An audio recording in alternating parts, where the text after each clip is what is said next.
So, what this is for draining the heating system. Yeah. Neither of you could think, could you? No. So then if you have a look down here, Ben, this here, fitting on the end, this is a drain off valve.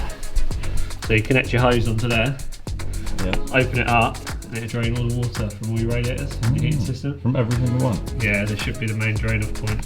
I did just have a little look around just to see if there was another one, but there's not. No. Which just makes sense because you always try and put it closest to a door. Yeah. So like, obviously like that now the hose goes out. We've had success. Just touch and go.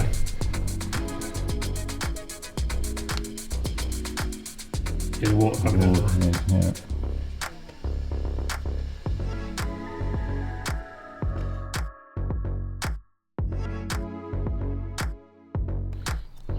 Hey.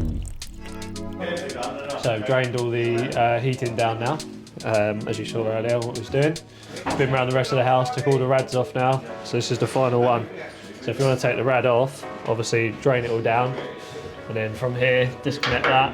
Obviously I've done that side, so that would obviously usually be in there, like so, and done up like that.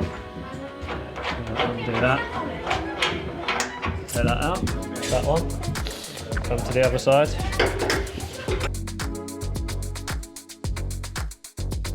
Just have a bucket with me, just if there's a tiny little bit of excess water in there. Take that out. Oh, that one was on the clip well, wasn't it? That was actually resting on the pipe rather than the clip.